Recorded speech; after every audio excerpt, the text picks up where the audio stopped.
queridas irmãs, queridos irmãos, toda Lavras e toda a região, queridos jovens, muita paz a todos.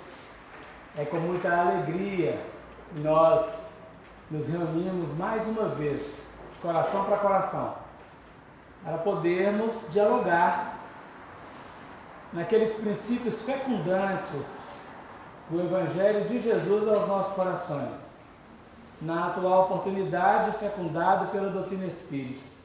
Mas já trilhamos outros passos e agora estamos pelo caminho que o Espiritismo proporciona, conseguindo acessar em espírito e verdade as linhas do Evangelho. Mas é preciso sentir, que é o projeto nosso, sentir e viver. A vivência do Evangelho é coisa nova para a regeneração. O sentimento em torno do Evangelho é coisa nova para agora, porque a experiência da informação do Evangelho ela já tem caminhado durante algum tempo em nossos corações. Então nós vamos, nessa tarde, no tempo que a vida nos favorece, dialogar, trazer algumas ideias, construir uma história, uma ideia, construir todo um projeto a partir do que temos aprendido com o Espiritismo, para justificar o porquê é tão difícil sentir o Evangelho. Porque tem sido tão difícil a humanidade vivenciar o Evangelho. O porquê, muitas vezes, mesmo terminado o culto do Evangelho no lar, aquele debate, aquele diálogo, olhando um cenário na televisão de noticiário político, o nosso coração condena o irmão para alguns lugares que a gente nem ousa falar. Qual a dificuldade que nós temos de falar assim, amai vossos inimigos, e olhar um que é um pretenso inimigo da nossa parte e não conseguir amar? Porque é que, lidando em família, com a parentela, com os nossos cunhados, que é grande bênção, um grande presente que os irmãos nos trazem, e as outras estruturas da parentela, nós temos dificuldade da relação. Quando surge uma crise. Porque não surgindo crise, está tudo bem. Então esse aspecto do sentir, na prática, vamos trabalhá-lo aqui, porque como o foco primeiro era com a juventude, né? Mas todos nós somos jovens. Falar isso não. Somos jovens. Herdeiros dos milênios. Cronologicamente, no corpo físico, às vezes a gente sai da juventude, mas a juventude não sai da gente, não pode, não deve. Então vamos construindo a ideia. Se eu falar algo que não ficar claro e que seja duvidoso, argumente conosco, pode argumentar, né?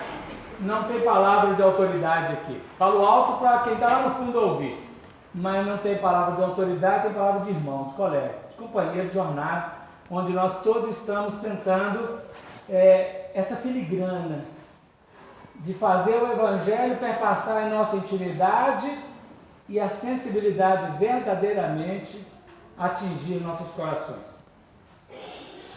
Quando nós começamos a pensar esse aspecto, nós olhamos para nós e perguntamos quem somos.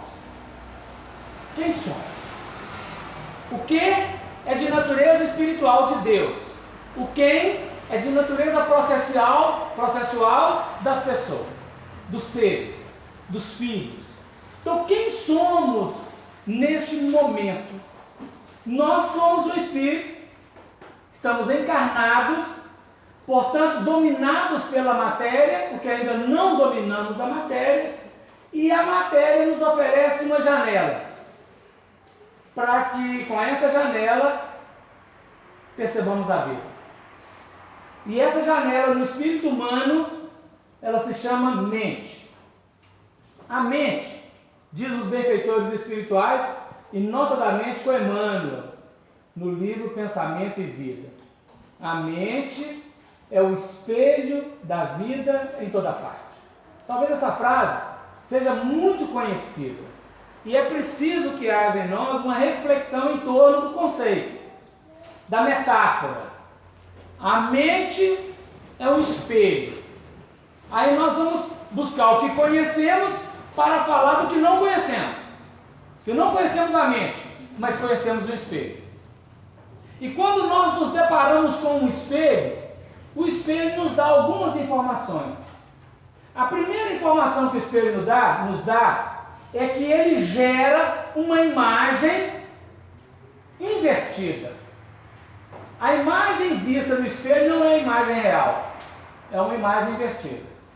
Então, quando nós nos olhamos no espelho, nós não nos vemos nós mesmos, nós nos vemos a nós mesmos de forma invertida. Esse é o primeiro aspecto. Então, jamais o espelho irá dar a imagem real. Um segundo aspecto que depreende-se daí é que o espelho só pode refletir o que ele captou. Então, o espelho ele faz dois movimentos. O primeiro é captar, o segundo é refletir. E só reflete o que captou, mas ele reflete conforme ele, espelho, e não conforme a coisa captada. Ele reflete conforme ele. Então, o espelho interfere na realidade. Ele faz uma reflexão de uma imagem, de uma realidade, mas ele a oferece de forma invertida. Um outro aspecto que apresenta para nós o espelho é que se aquele espelho estiver embaçado, ele não afeta a realidade, mas ele distorce a percepção da captação e da radiação.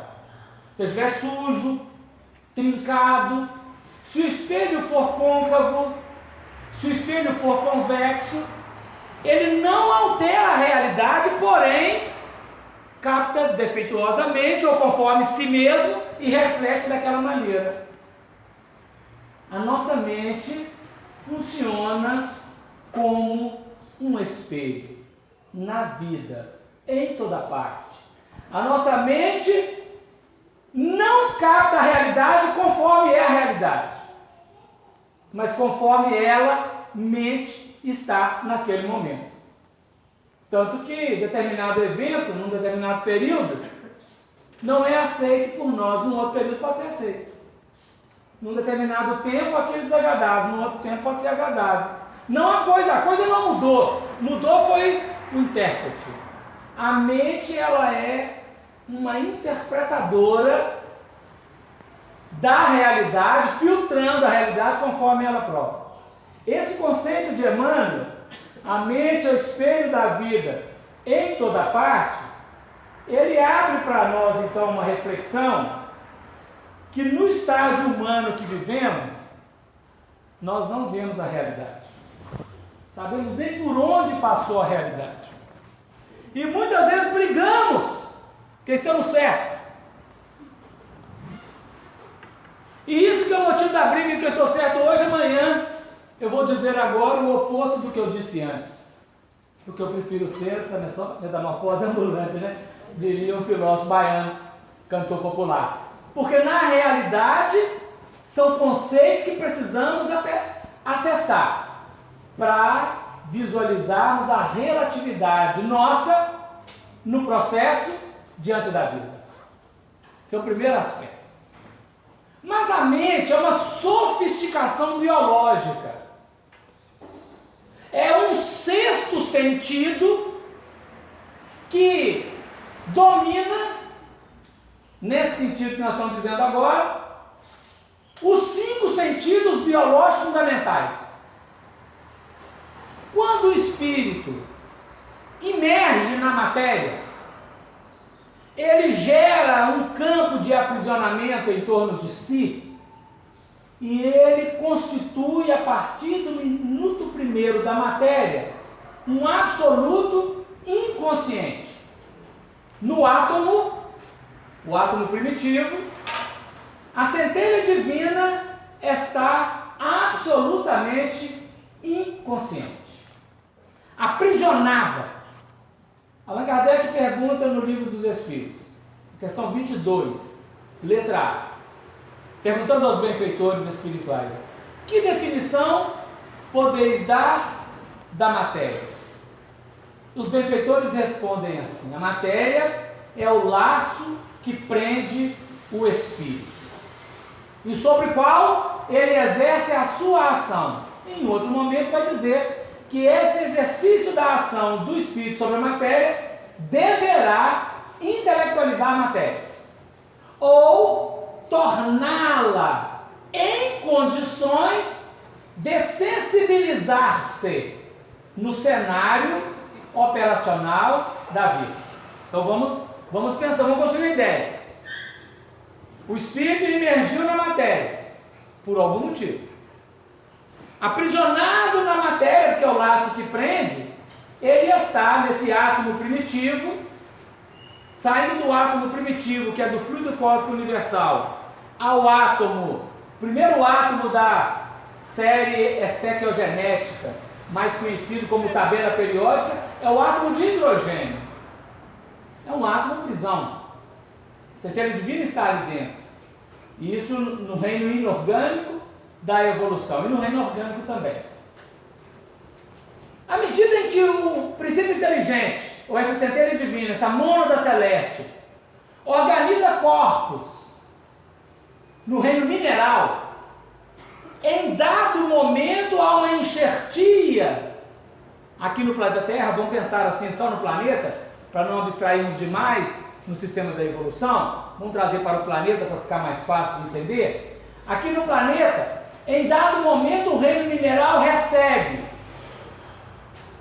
uma onda energética, uma substância que vai fazer gerar um elemento chamado protoplasma.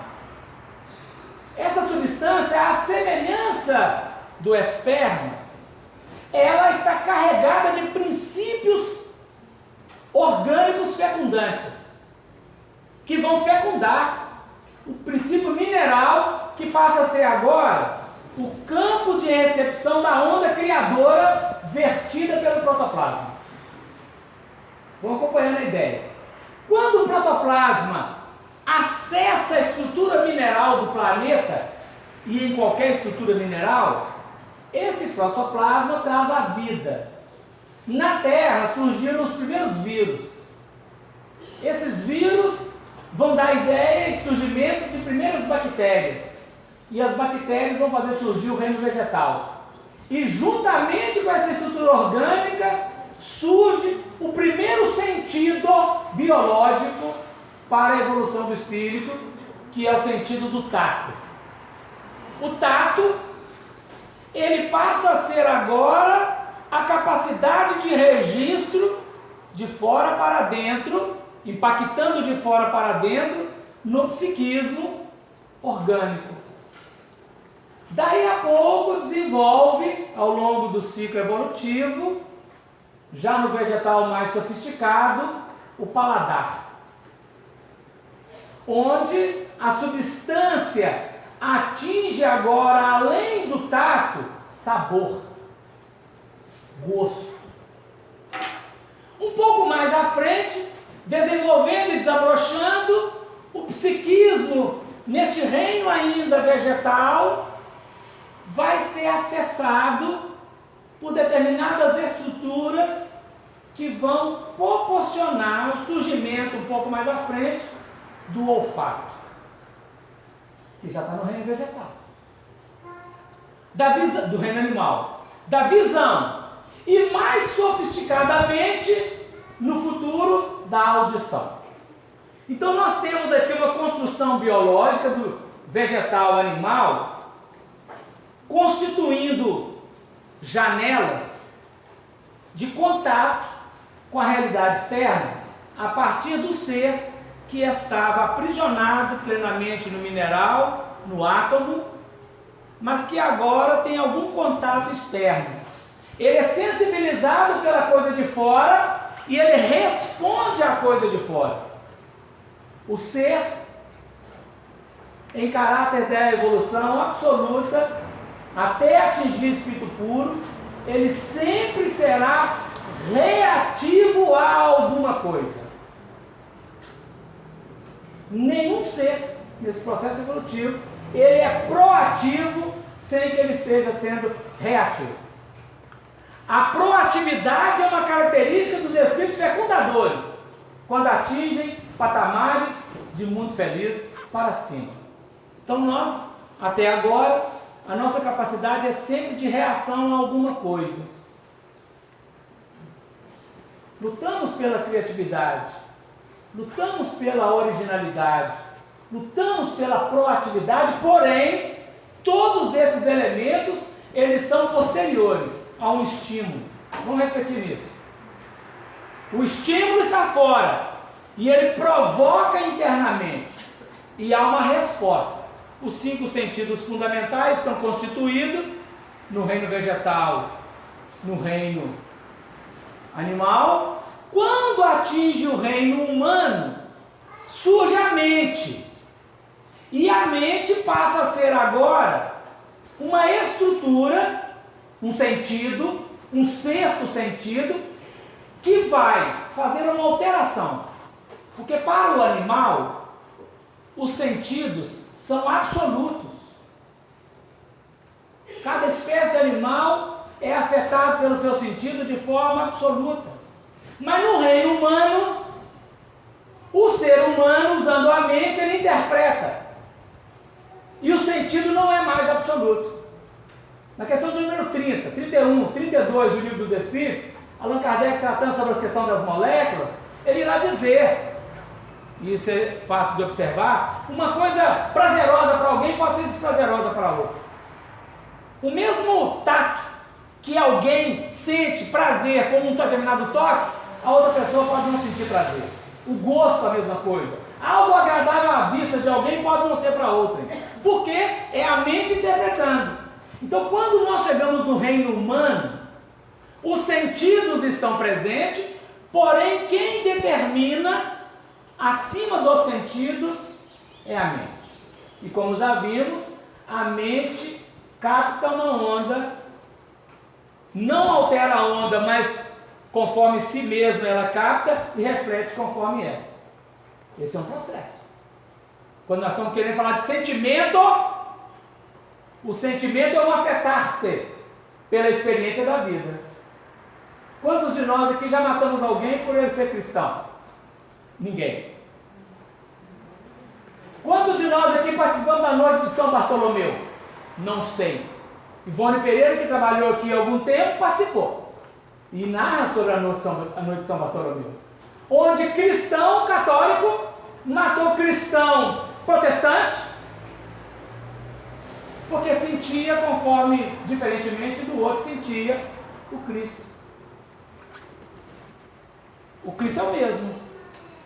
O acesso de cada um é particular, num coletivo e individualmente. Mas avançando mais. Quando o Senhor Deus, já agora voltando ao Velho Testamento, constitui a estrutura da evolução mineral, vegetal, animal e hominal, abre um patamar no capítulo 2 da qualificação hominal, Adão e Eva. Adão significa terra, barro, o homem da terra. Vermelho, o homem vermelho, o homem da terra vermelho. E Eva é a mãe dos viventes, polaridade masculina, polaridade feminina. E na medida em que o texto vai sendo escrito no capítulo 2, versículo 9, o Senhor Deus faz surgir no jardim de delícias, no jardim de Éden, árvores, reino vegetal, mas pode ser também pessoas, instituições, qualquer outra coisa no simbolismo. Eu estou buscando aqui só a ideia. Árvores são agradáveis à vista, belas, sedutoras, mas boas para a comida, porque um problema grave do espírito criado é a necessidade da nutrição. Precisamos comer, precisamos nutrir, ser nutridos. E aí, a nutrição passa a ser um ingrediente do instinto de conservação. O instinto de conservação, dado ao ser biológico, desde a criação, ele abre 2 aspectos. O aspecto individual da sobrevivência, que é feito pela comida, pela bebida. Comer e beber garantem a sobrevivência do indivíduo. Porém, é necessário também a sobrevivência do coletivo, do grupo, da espécie. E aí tem o sexo que surge no reino vegetal melhora no reino animal e qualifica-se no hominal à frente. O sexo passa a ser agora o instinto fundamental da nutrição psíquica para a sobrevivência do grupo. Essas duas frequências do instinto de conservação são impulsionadas pela insaciabilidade do desejo. Então o desejo é a mola motriz, a mola propulsora, para que os instintos fundamentais garantam a vida do indivíduo e a vida do grupo. Então vamos lá, sofisticando o nosso trabalho com a mente. A mente, que é um campo psíquico inaugural, no vegetal e no animal, baseado nos sentidos, ela tem que sobreviver individualmente e sobreviver coletivamente. O vegetal apresenta 3 grandes formas de reprodução: assexuada, criptogâmica, sexuada, que é depois qualificada sexuada no animal daí para frente. Nutrição. Precisa comer. Buscando esse elemento pelo desenvolvimento biológico, lá no reino mineral, para o início do reino vegetal, nós aprendemos uma forma de alimentação chamada quimiossíntese. Registros químicos que definem uma alimentação. No vegetal, isso passa para a fotossíntese. No animal, nós caminhamos para a biossíntese. E no homem, nós chegamos à mentossíntese. Só que quando nós estamos na estrutura humana, nós carregamos em nosso arcabouço biológico, nos líquidos, nos ossos, o reino mineral, num trabalho de quimiossíntese. Nós carregamos nos tecidos, nos músculos, nas artérias, em vários órgãos, o reino vegetal, que precisa elaborar a alimentação, fotossíntese. Nós elaboramos e carregamos no sistema nervoso central e no sistema nervoso autônomo princípios que estão no nível evolutivo do animal, que trabalham a mentossíntese. Isso tudo registrado pelo espírito, pela mente, coordenando essas forças em desenvolvimento. Então nós estamos seres da natureza, partícipes da natureza, ressonantes com a natureza.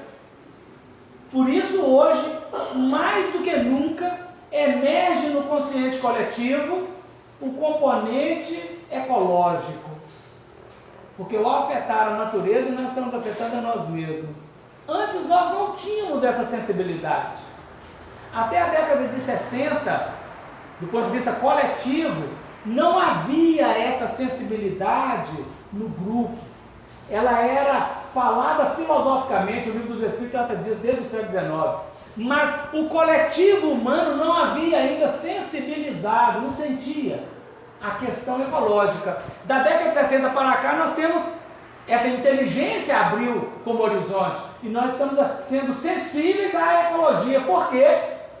O nosso gabarito psicológico melhorou e nós sentimos agora como parte da natureza e não alguém destacado, abusivamente usando a natureza.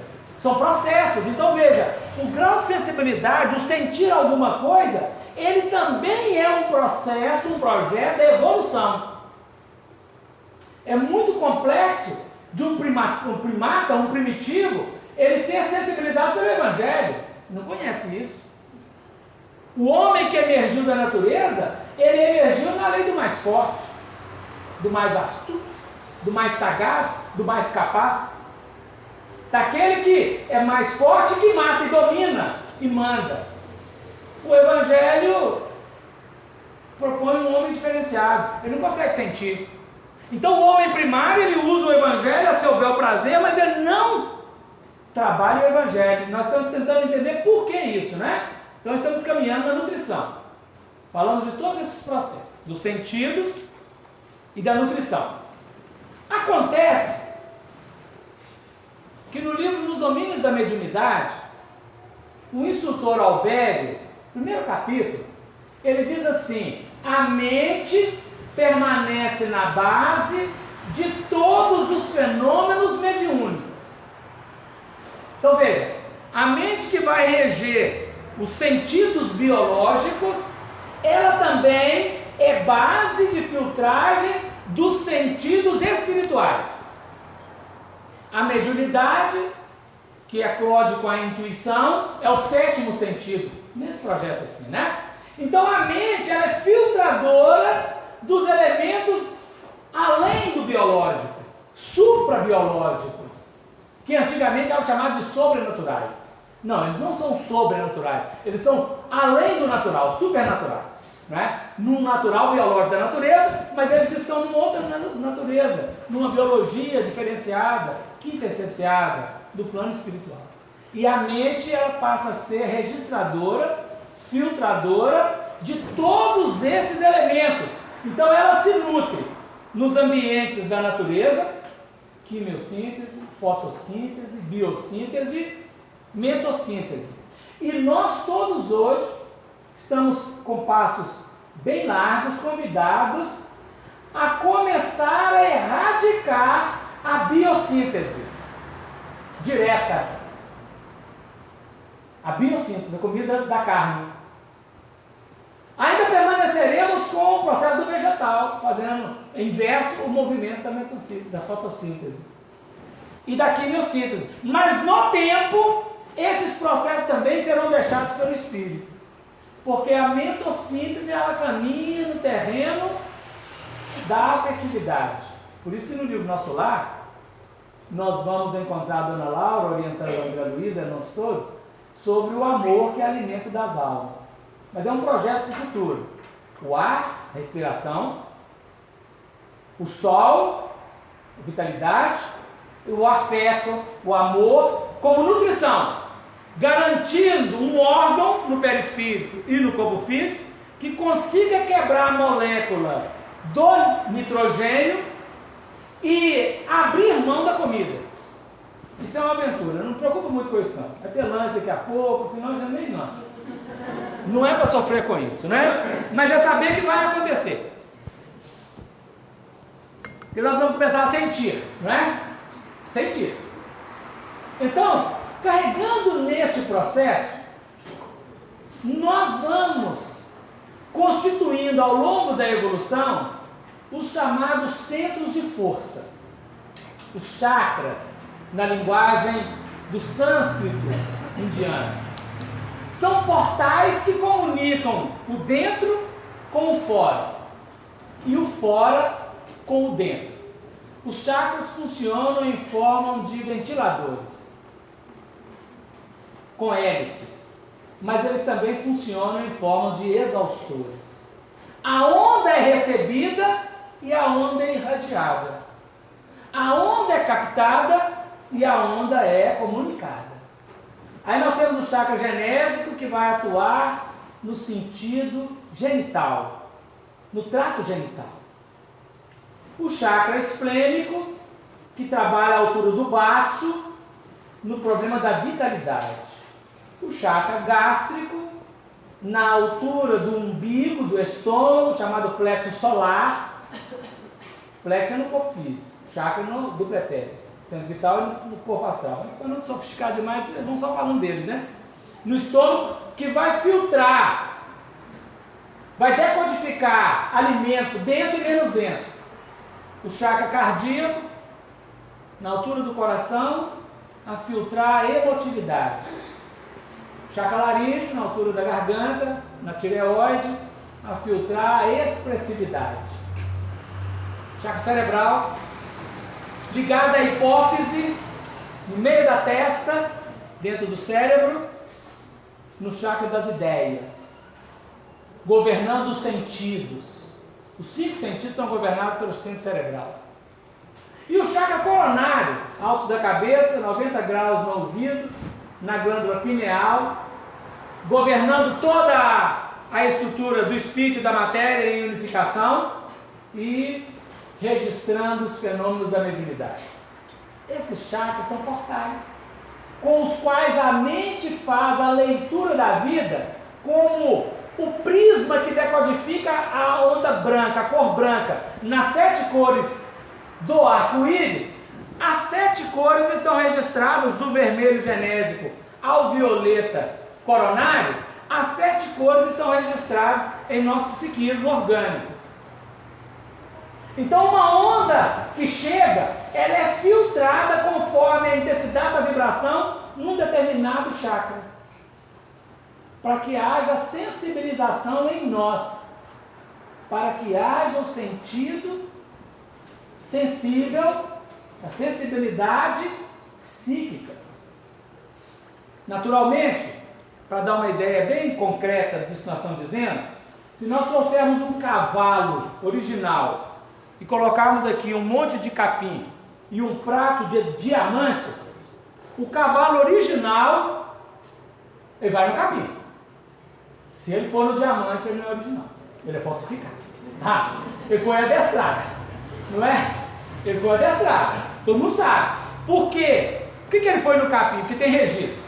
Então, na hora da nutrição, na hora da busca, nossa onda criadora, receptiva, ela sintoniza por afinidade na química, afinidade da química, por simpatia no psíquico, por ressonância na vibração, por empatia, psicologicamente falando, ela sintoniza com aquilo que lhe comunica a vida. Se não comunicar a vida, não vai. Então a onda de fora afeta dentro. E ela é afetada conforme a ressonância. Se algum de nós aqui for trazido a esse ambiente, tiver uma maravilhosa salada de agrião, de rúcula e de alface, e um prato com 3 pedrinhas de diamante, nós estamos com fome, nós vamos,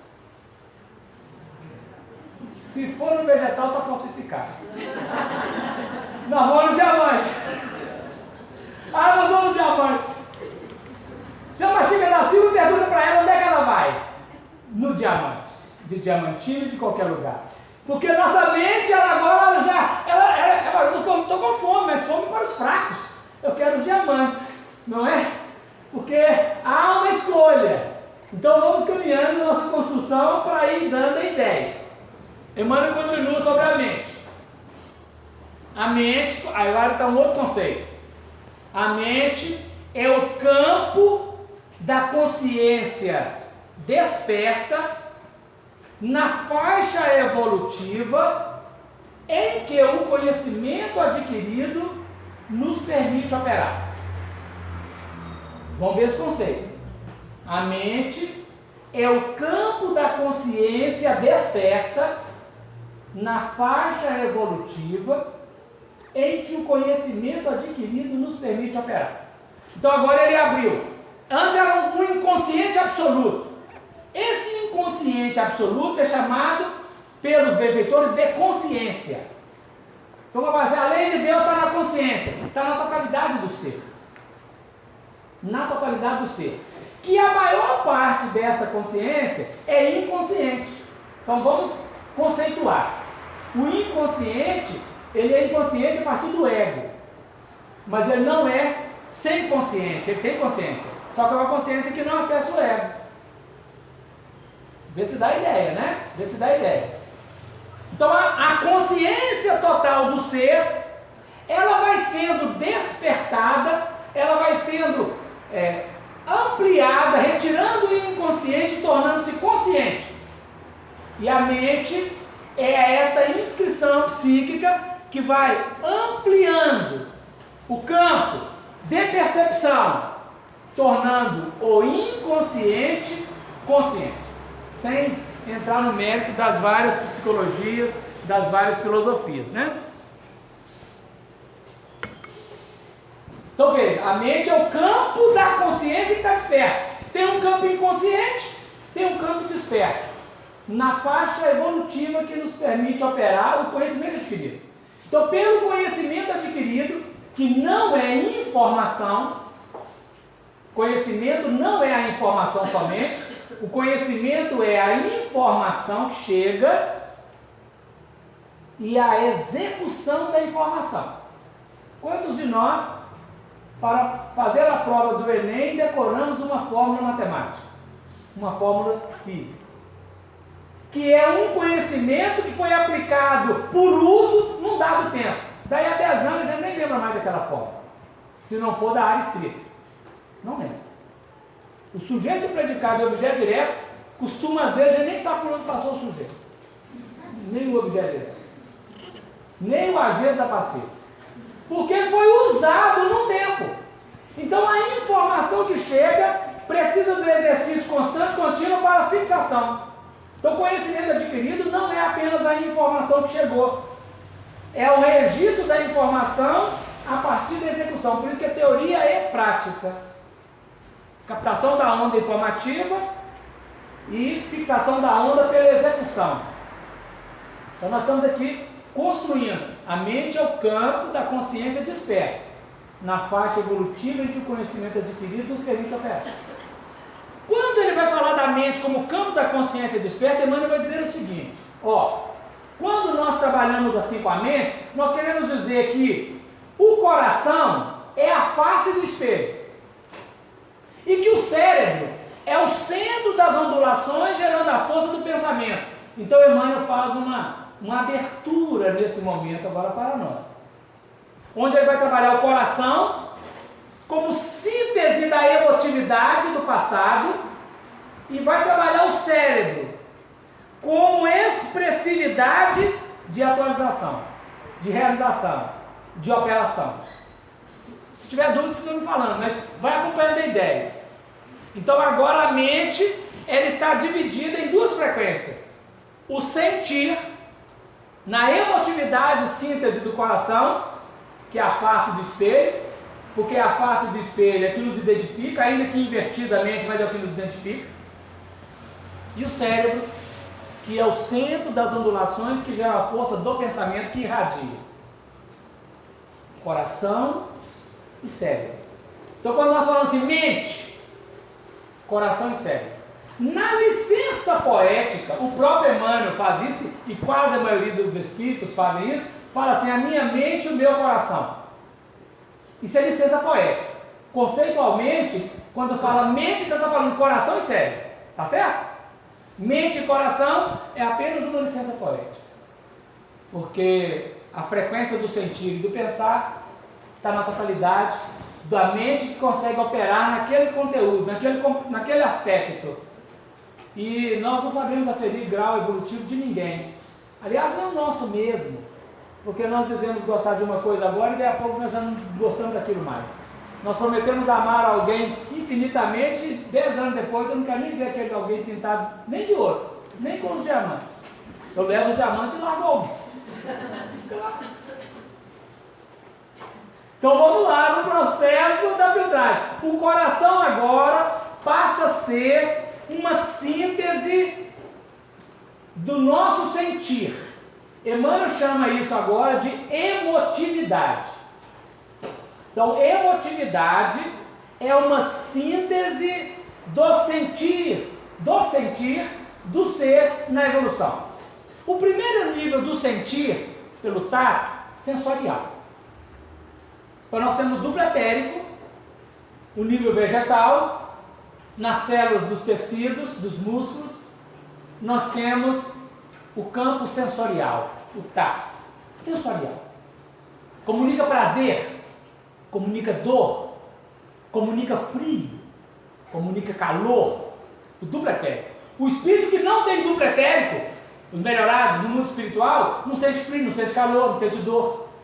Espírito de umbral, ele sente dor, sente calor, sente frio, sente fome. Por quê? Porque ele está preso ainda ao duplo etérico. Ele ainda está preso à energia vital. Então nós temos o campo sensorial. No reino animal, nós desenvolvemos o campo emocional. O campo emocional, ele está ligado ao nosso corpo astral.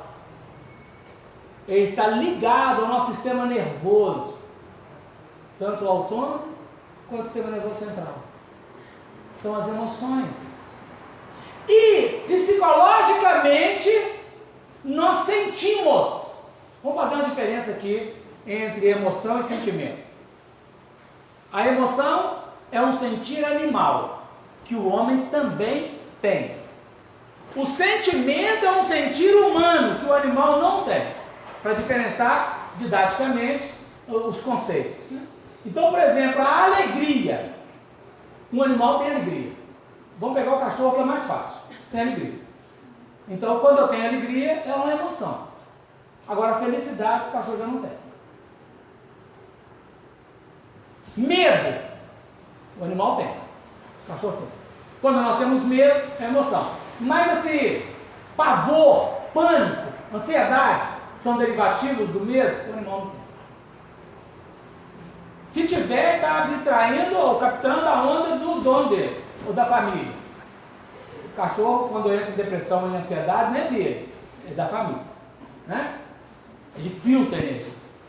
A raiva é a emoção natural. Mas o cachorro não tem capacidade de ter ódio, nem ressentimento, nem mágoa, nem perdão. Ele não perdoa, porque ele não sente. Ele tem a raiva como processo reativo. Tristeza é uma emoção natural. Diante de uma perda, diante de uma derrota, o animal sente, de uma morte. Nós também. Quando nós caminhamos para a depressão, para a melancolia, já é um problema de sentimento. Tanto positivo quanto negativo, né? Derivado da emoção. E a preocupação também. Então, a emoção é um sentir animal que caminha no homem e que pede uma qualificação do sentimento. Então, o que Emmanuel fez quando fala do coração? Ele fala o coração da emotividade, é uma síntese das sensações, das emoções e do sentimento. É uma mistura. E o cérebro elabora a ideia a partir disso. Nós estamos construindo a ideia para chegar no Evangelho. Não é para falar do Evangelho? É também. Mas nós estamos buscando estudarmos a lógica. A doutrina espírita não faz afirmações gratuitas. A doutrina espírita não trabalha com dogmas, com imposição, crê ou morre. Não. Na década de 30, 40, Emmanuel escreveu, participando do culto do Evangelho lá na casa do Rômulo Joviano, ele escreveu várias mensagens endereçadas ao Arthur Joviano, pai do Rômulo Joviano. O Arthur Joviano, no livro 50 anos depois, foi o Quinéio Lúcius. E o Rômulo Joviano era o Elvídio Lúcius, filho do Quinéio Lúcius. 2000 anos depois, eles são pai e filho de novo. E ao dizer para o Arthur Joviano, Emmanuel, comentando com ele sobre o problema da vida, ele diz assim: numa das minhas últimas encarnações no planeta, eu vivia na doutrina do crer ou morre. Emmanuel, Emmanuel não, né? O Henrique Maria Manuel da Nóbrega. Henrique Maria Manuel da Nóbrega, ele encarnou em Portugal em 1517 e transferiu-se para o Brasil, chegando cá em 1543. Ele antes, nas encarnações anteriores, participava do Creu Morre, a Inquisição, a doutrina de Inácio Loyola, o jesuitismo. Era uma doutrina do Creu Morre.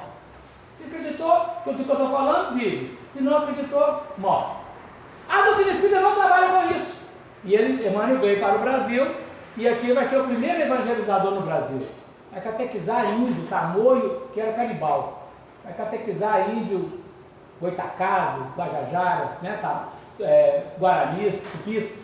Vai catequizar os índios, para favorecer a fecundação do Evangelho, mas não mais no creu morre. Então, a doutrina espírita não pode afirmar gratuitamente uma coisa, por isso que nós estamos construindo uma ideia para trabalhar esse campo do sentido, né?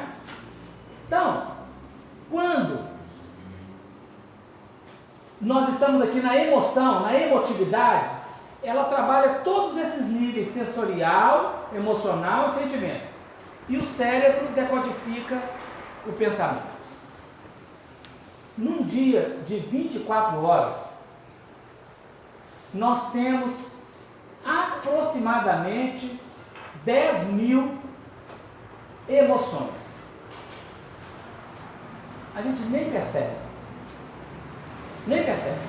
Mas temos aproximadamente 10 mil, 15 mil, se for mais ousado, 20 mil emoções. Estas 10 mil emoções provocam, numa linha geral, entre 60 mil a 100 mil pensamentos no dia de 24 horas. Essa informação está no livro Vida, Desafios e Soluções, de Joana de Ângeles, de Walter Franco, e no livro Esse Caminho da Alma, do Espírito João Lúcio, com o médium Wagner Gomes da Paixão. Entre 60 mil, dois espíritos falando a mesma coisa, médiums diferentes. Então, tem uma ideia. E André Luiz vai dizer numa obra, que não sabemos dizer qual é agora, que o pensamento cicla a batida do coração. É só fazer uma continha básica das batidas do coração, nós vamos ter equação de quase 80 mil pensamentos, quase 80 mil batidas por dia, 24 horas.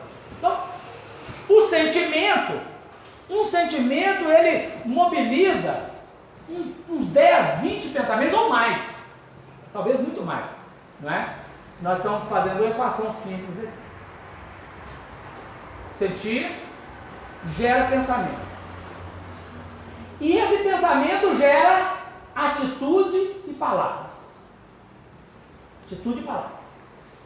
Recentemente fizeram uma pesquisa na América do Norte, publicada em um determinado periódico de ciência, que num dia de 24 horas, o homem fala cerca de 2.000 palavras, em média. E a mulher fala cerca de 16.000 palavras.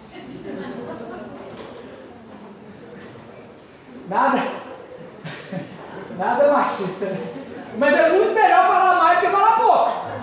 Quem fala mais adoece menos. Por isso que o homem tem muita doença do coração. Sente, pensa e não fala. Sente, pensa e trava. Sente, pensa e colapsa. A mulher fala 16 mil, eu podia falar mais ainda. Porque de 100 mil pensamentos, 16 mil é pouco. Por isso que adoece também. Bom, o problema não é a quantidade de fala, é a qualidade do que fala. Então vamos pegando a ideia, né? Nós estamos construindo a ideia. O sentir impacta o pensar, e o pensar exige a exteriorização da fala e do gesto. Numa comunicação, mais de 70% é gestual. Mais de 70%, quase 90% é gestual. A fala mesmo vale pouco, 7% é da fala. 7%. O maior contingente é do gesto. Se nós dissermos a alguém assim, não grita não, nós estamos falando da informação correta, de uma forma inadequada. O que ele vai entender? Que deve aprender a gritar. Por quê? Porque registrou maior o ato em si do que a fala, do que o conteúdo. Então, o nosso gesto e a intensidade é ter uma prioridade sobre o conceito falado. Eu posso falar um conceito que é verdadeiro, mas de uma forma inadequada, como esse, gritando, dizendo a alguém para não gritar. Vou ensinar a gritar. Então, nós ensinamos a pessoa a não mentir, mentindo.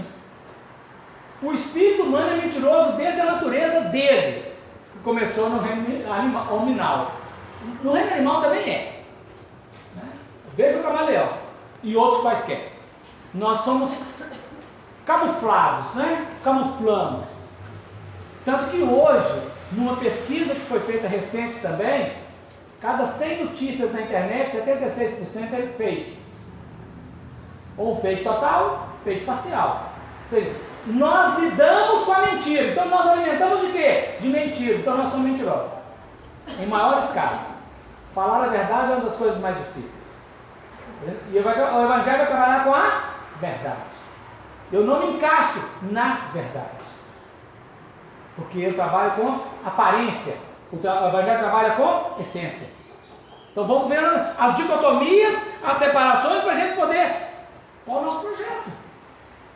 O encontro vai trabalhar. Vós sois deuses. Podia falar? A gente fala, pergunta depois, né? Já falou mesmo, vou dizer agora o oposto do que eu disse antes, não tem jeito. Vós sois deuses. E em que tom eu tenho irradiado esta divindade que sou? A ideia. Né? É preciso avaliar. Então vamos, com essas construções, buscar Emmanuel numa equação, a equação da vida. A equação da vida. Diz Emmanuel assim: o reflexo esboça a emotividade. A emotividade plasma a ideia. A ideia determina atitude e palavras que comandam as ações. Tudo isso está no capítulo 1 do livro Pensamento e Vida. Então vamos agora buscar com Emmanuel o contexto, né? Um reflexo. O que é um reflexo? O reflexo é uma cena qualquer, de qualquer dimensão, seja ela que atinge pelo tato, pela audição, pelo olfato, pela visão, pela olfação, né? Pelo paladar, qualquer uma. Qualquer cena que provoque uma reação. Isso é reflexo. Um grito, uma palavra, um som, qualquer coisa dessa natureza. Porque se não houver registro para a reatividade interna, aquilo não é percebido. Nem o som, nem o gesto, nem nada. Não tem reflexo. Então toda vez que nós temos uma emotividade, esta emotividade garante que houve um reflexo, que percebemos uma cena. Seja essa percepção conscientemente ou inconscientemente. Porque quando nós trabalhamos com a hipnose pós-hipnótica, na hipnose pós-hipnótica, na sugestão pós-hipnótica, né, vamos dizer melhor assim, na sugestão pós-hipnótica, nós podemos hipnotizar alguém, está no livro Pensamento e Vida, capítulo 8 e 9. Nós podemos hipnotizar alguém e dizer para ele assim: amanhã, às 22 horas, ao perceber determinada cor, vamos colocar assim, cor amarela, você terá uma expressão X. Despertamos a pessoa e deixamos a indução. Seguramente, se não afetar o moral daquela pessoa, às 22 horas da manhã, percebendo aquela cor amarela, ele vai ter determinada emoção, determinada atitude, e não vai saber por que fez aquilo. Tem uma indução. Isso é o princípio da obsessão, é o princípio da influência espiritual na vida das pessoas. Nós, os espíritos inferiores, trabalham muito essa técnica conosco quando estamos dormindo. Os benfeitores também.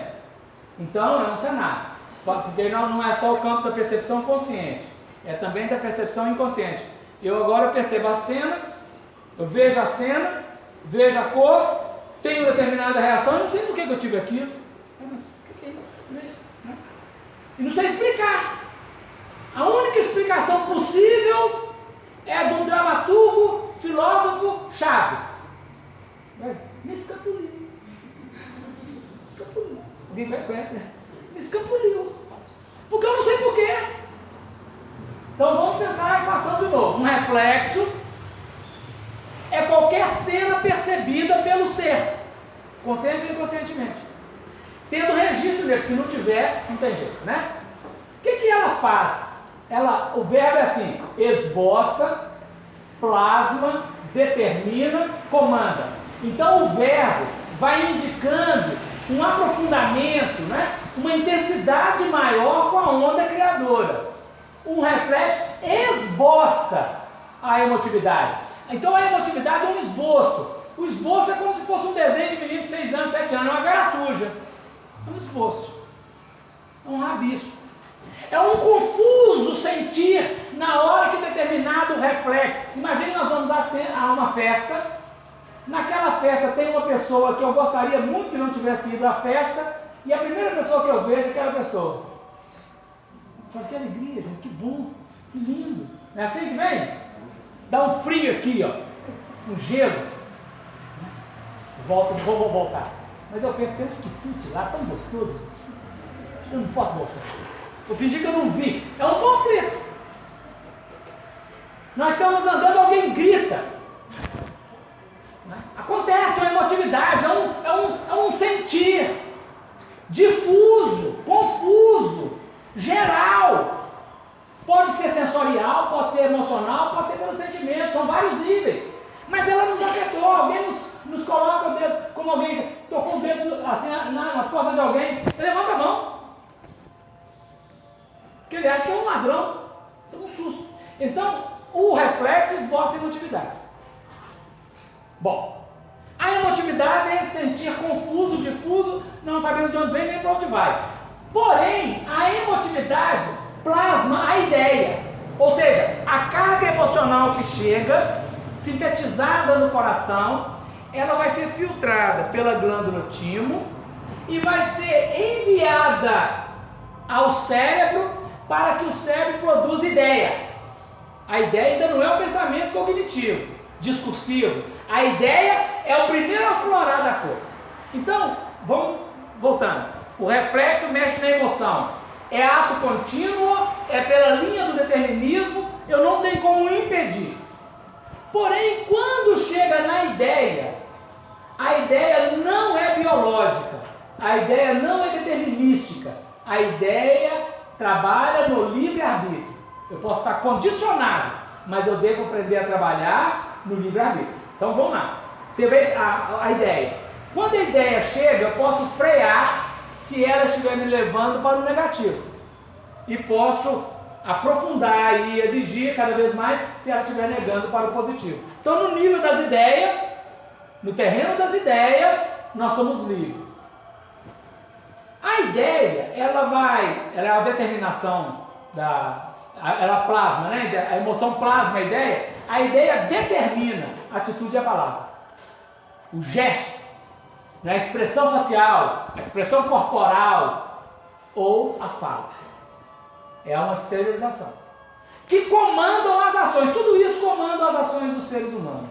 Então, com esta equação, nós vamos começar a avaliar a vida, o que é que tem nos afetado, como anda o nosso sentir pela vida. Né? Se nós passearmos com uma criança de 5 anos, 6 anos, 7 anos, no supermercado, ele vê coisas, sente coisas que nós não vemos e não sentimos. E ele quer coisas que nós não queremos, não é assim? E aí dá uma briga às vezes. Então é melhor nem levar, deixa em casa. Porque vai dar colapso, você vai ter os olhares dos outros que não levaram os meninos. Condenatórios muitas vezes. Que amanhã, se eles levarem, vão fazer a mesma coisa que a criança é a mesma, do mesmo jeito. Nós somos seres, né, que reagimos ao ambiente. Então vamos, agora com essa equação, nós vamos trabalhar uma outra equação. Eu não sei se tem tanta equação na cabeça assim, mas com 100 mil pensamentos por dia, tira 3 mil e vamos pensar aqui que dá certinho. A vida é feita pela repetição. A vida é feita pela repetição. Um ato repetido gera um hábito. O hábito repetido gera uma rotina. A rotina repetida gera um automatismo. E esse automatismo ele se fixa no instinto. Então, quando nós falamos instinto, não é só a questão do animal, mas ela é uma construção de qualquer nível espiritual. No reino humano, as atitudes repetidas geram hábitos, geram rotina, geram automatismo e fixam-se no instinto. Por isso nós temos reflexos condicionados, podemos chamá-los de instinto, diante de determinadas cenas. Porque nós, pela repetição ao longo do tempo, nos habituamos a determinado tipo de resposta. Então nós estamos condicionados, olhamos tal coisa, comunica imediatamente o sentir, o pensar e o fazer. Não há nenhuma abstração aí. Nós vamos direto, como robôs. Dominados, doutrinados por determinadas escolas, quaisquer que sejam elas, das ideias. No plano das emoções, E nós acreditamos que somos aquilo. E costumamos dizer, como diz a Gabriela, Cravo e Canela: eu nasci assim, eu cresci assim, eu sou mesmo assim, e vou viver sempre assim, vou morrer assim. Não. Nós estamos assim, por uma construção social, mas precisamos alterar o nosso padrão.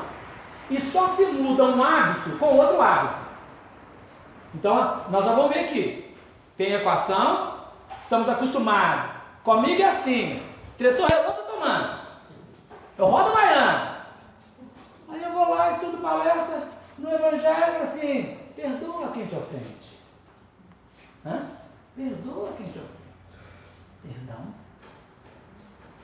Quem que eu vou perdoar mesmo? Aí começa uma série de coisas. Porque eu quero. Esse aqui eu perdoo, esse aqui não. Esse aqui tá de boa, esse aqui não. Porque dentro de mim é um reflexo condicionado. Se eu der sinal na lotação, tá, aqui eu não sei, em Belo Horizonte não demora, em 15 minutos no máximo. Mas 3 em 3 minutos tem lotação. Está esperando, já tem 20 minutos, por acaso ele atrasou. Aí não deu sinal. E ele passou. Vai com Deus, vai com Nossa Senhora. É assim que nós falamos?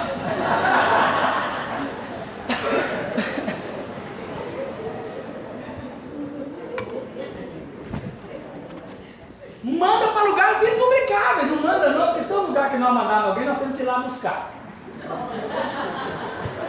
Então é preciso ter um ex espiritual, porque nós vamos buscar lá para onde mandamos quem já mandamos. A partir de agora nós vamos mandar para o céu. Aí para o colo de Nossa Senhora. Entendeu?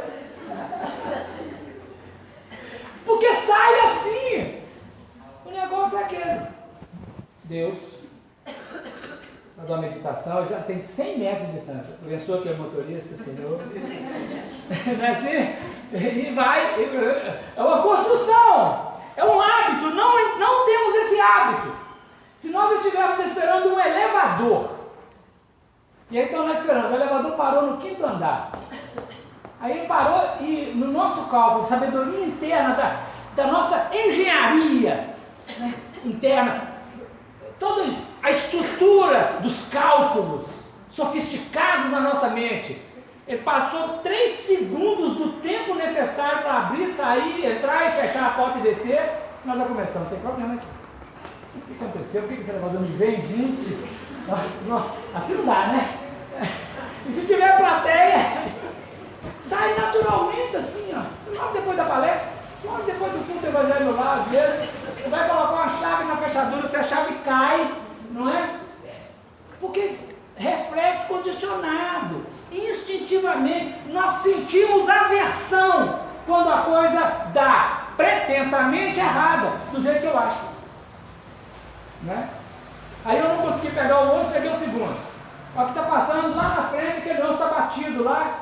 Aí eu falei assim, nossa, graças a Deus que eu não peguei o ônibus. E o outro que pegou? Então eu falei, graças a Deus que eu não peguei, que eu não tive nada, mas e o outro? E aí nós fizemos assim ainda, caiu o avião, morreu 100 pessoas. Aí eu olhei, não tem ninguém da minha família. Nossa, graças a Deus que ninguém da minha família morreu. Mas e o outro?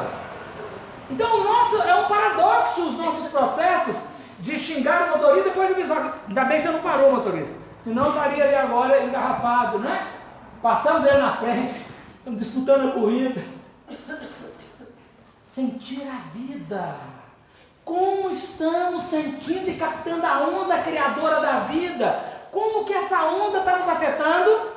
Sintetizada na emotividade, filtrada na glândula timo, comunicada ao cérebro, os pensamentos, 100 mil, as palavras, 16 mil, 2 mil, quantas mil serem?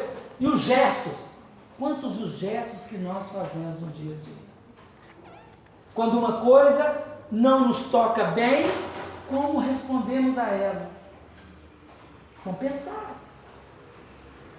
E esses reflexos que condicionamos ao longo do tempo, baseado na astúcia, na serpente.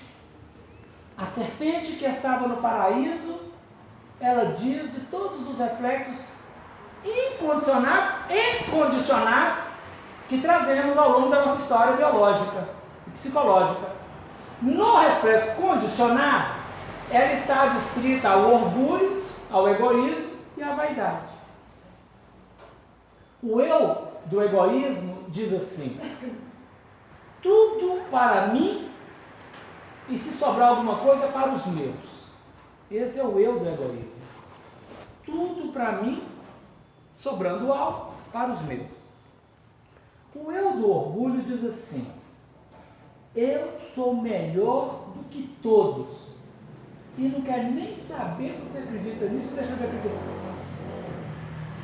O eu da vaidade diz assim: eu sou melhor do que todos. Mas, por favor, reconheça isso. Fala para todo mundo. Põe no Facebook, põe no Insta.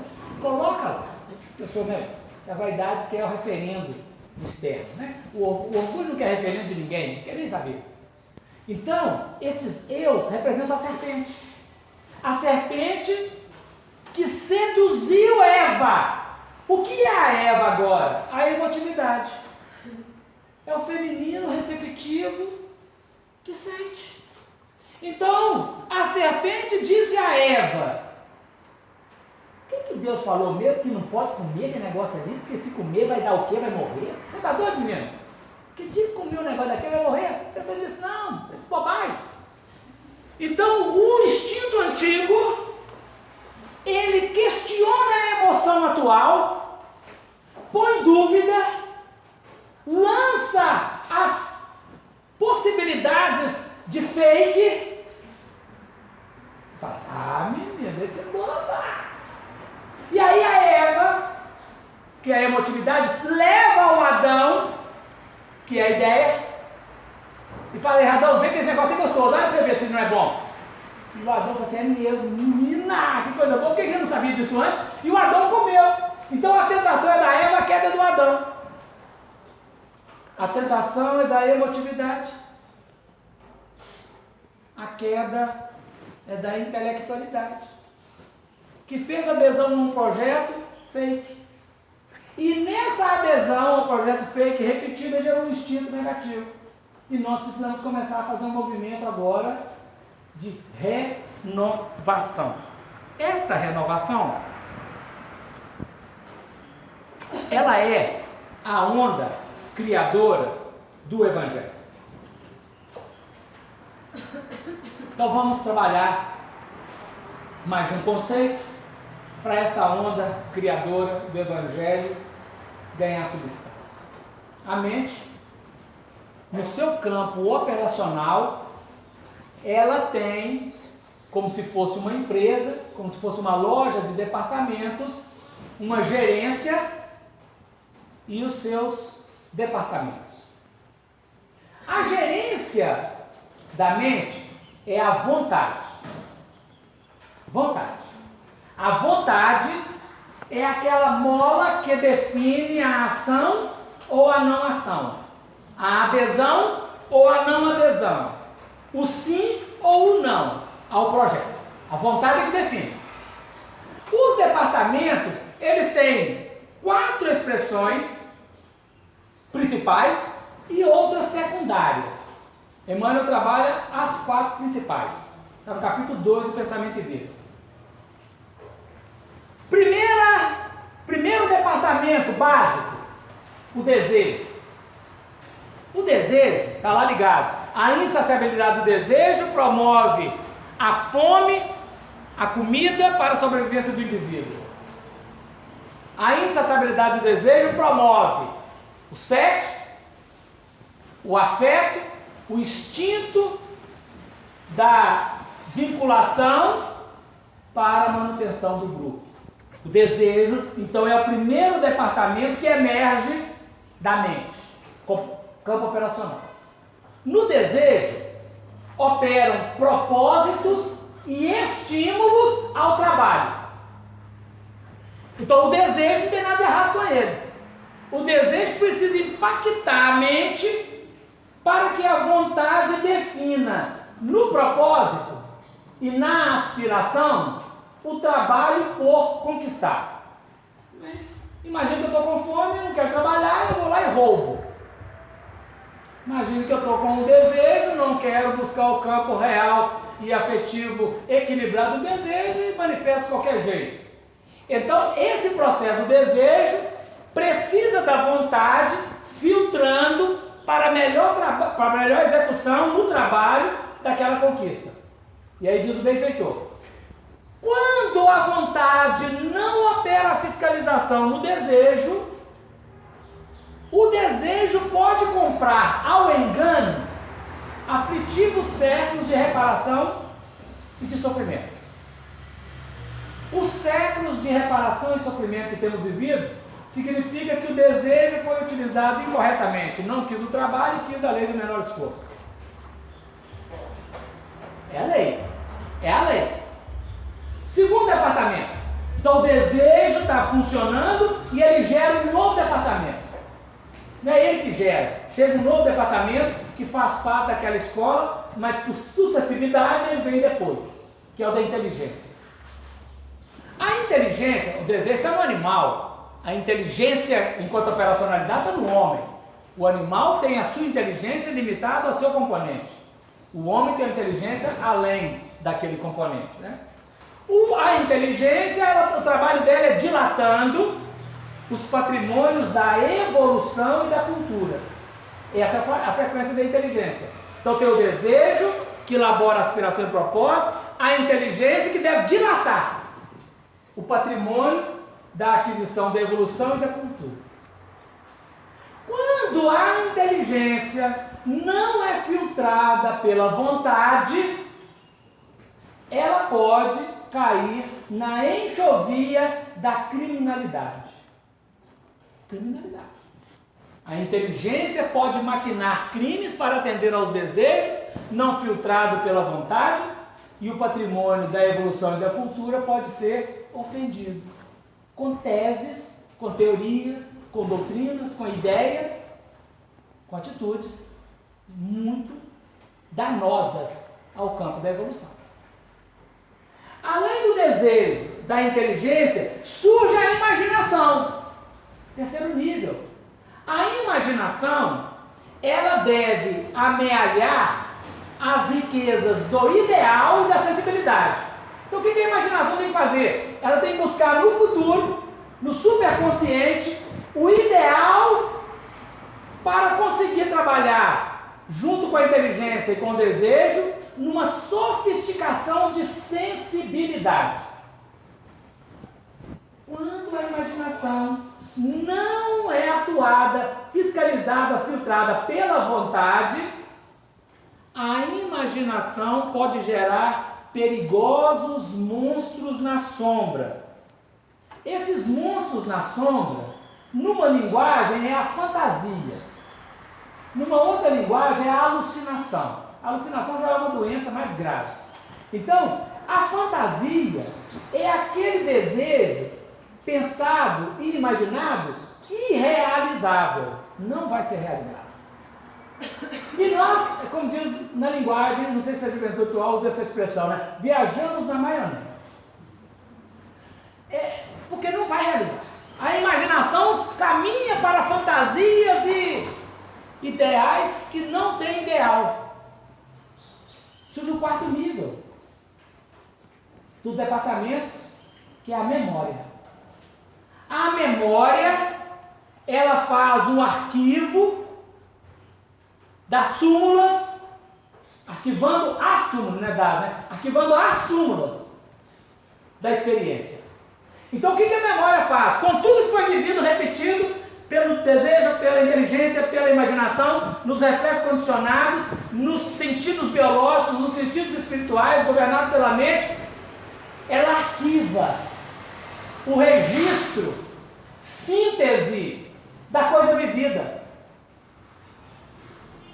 E se a vontade não domina a memória, ela pode cair em deplorável relaxamento. E a memória, quando cai em deplorável relaxamento, ela cai em dois movimentos. Um movimento é o do esquecimento, da demência, que é onde o cérebro físico desconecta do perispírito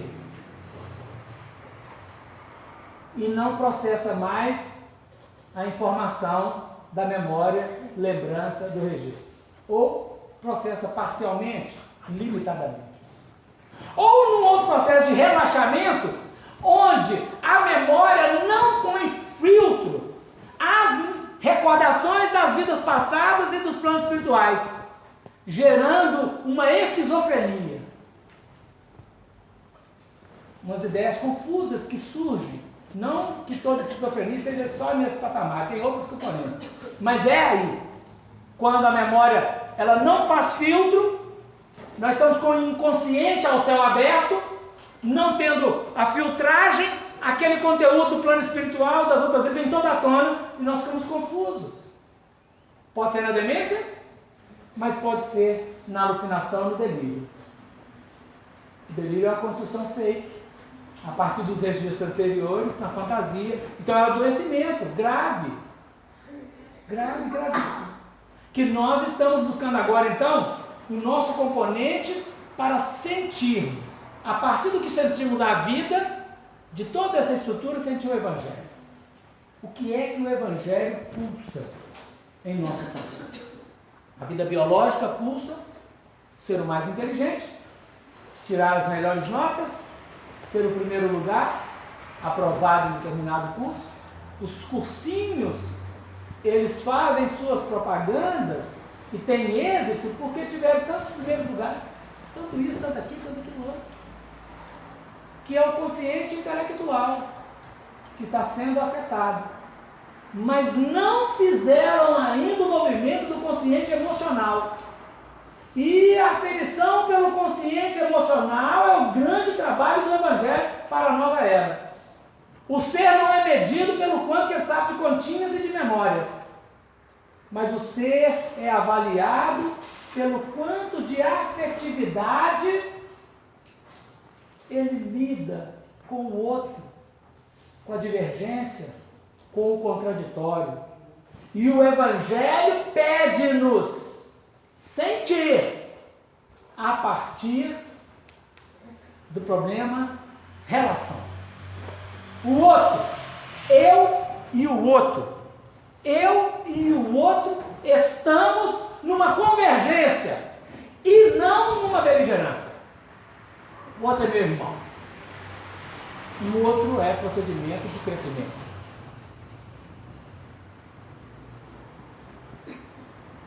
Na carta, no Livro dos Espíritos, na questão 122, Allan Kardec perguntou assim, 122. Como podem os espíritos, em sua origem, quando ainda não têm consciência de si mesmos, gozar da liberdade de escolha entre o bem e o mal? Há neles algum princípio, qualquer tendência que os encaminhe para uma senda, de preferência a outra? Onde é que está a coisa então? Pergunta Kardec. Lá na origem. Nós já estamos sofisticados pela repetição. Nós vamos buscar sempre a base. Aí o Espírito respondeu assim: o livre-arbítrio se desenvolve à medida que o Espírito adquire a consciência de si mesmo. Já não haveria liberdade desde que a escolha fosse determinada por uma causa independente da vontade do Espírito. Essa frase aqui, ó. A causa não está nele, está fora dele, nas influências a que cede em virtude da sua livre vontade. É o que se contém na grande figura emblemática da queda do homem e do pecado original. Uns cederam à tentação, outros resistiram. Então, um primeiro aspecto é dizer para nós, a causa não está nele, está fora. Mas o elemento de fora encontra, se for psicologicamente, é empatia. Se for vibratoriamente, é ressonância. Se for quimicamente, é afinidade. Se for moralmente, é simpatia. E se for religiosamente, é concupiscência. Então vamos ver aqui. Canta a palavra, né, gente? Na carta de Tiago, Tiago escreveu assim, capítulo 1, versículo 12. Tiago menor, irmão de Levi, irmão de Judas Tadeu, diretor da Casa do Caminho em Jerusalém, ele escreveu uma carta, e a carta diz o seguinte, capítulo 1, versículo 22, versículo 2. Bem-aventurado o varão que sofre a tentação. Bem-aventurado o varão que sofre a tentação. Porque quando for provado, receberá a coroa da vida, a qual o Senhor tem prometido aos que o amam. Vamos na questão 711 do Livro dos Espíritos. Na questão 711 do Livro dos Espíritos, Allan Kardec perguntou o seguinte: gozo dos bens terrenos. O uso dos bens da terra é um direito de todos os homens? Falando da evolução, falando desse processo todo aqui agora. Resposta: esse direito é consequente da necessidade de viver. É um direito. E é consequente da necessidade de viver, do instinto de sobrevivência. Deus não imporia um dever sem dar ao homem o meio de cumpri-lo. 712. Com que fim pôs Deus atrativos no gozo dos bens materiais? Por outra palavra, por que a coisa é gostosa? E é gostoso para cada um. O que é gostoso para um pode não ser para outro, né? Nós já vimos isso aqui na questão 30 e nos comentários. Por que é que Deus pôs atrativo no gozo dos bens materiais? Por que o negócio... Por isso que dá um reflexo condicionado, né, de repetição. Da ressonância interna. Diz a resposta: para instigar o homem ao cumprimento da sua missão e para experimentá-lo por meio da tentação. Bem-aventurado o varão que sofre a tentação. Nós vemos aqui. Para instigar o homem ao cumprimento da sua missão e para experimentá-lo por meio da tentação. Letra A. Qual o objetivo dessa tentação? Para que tem esse negócio de tentação? Desenvolver-lhe a razão que deve preservá-lo dos excessos. Então vamos lá. Bem-aventurado o varão que sofre a tentação. O que ela é então? Ela é uma lei da vida que é de fora para dentro, convidando o ser pelas ressonâncias internas a resposta: sim ou não. Sim, sim, não, não. Se na hora do sim falar não, se na hora do não falar sim, deu distorção. Deu distorção. Ninguém sendo tentado diga: de Deus sou tentado, porque Deus não pode ser tentado pelo mal e a ninguém tenta. Então não é Deus que está fazendo tentação, é a lei estabelecida na regra da relação. A Deus não, é a lei divina, não é Deus diretamente. É Deus porque ele construiu a lei, né? Mas o que é a tentação aqui? É elemento interno, é de fora, porque o problema não está fora, está dentro. Mas cada um é tentado quando atraído e engodado pela sua própria concupiscência. É o caso do cavalo, com o diamante e com o capim.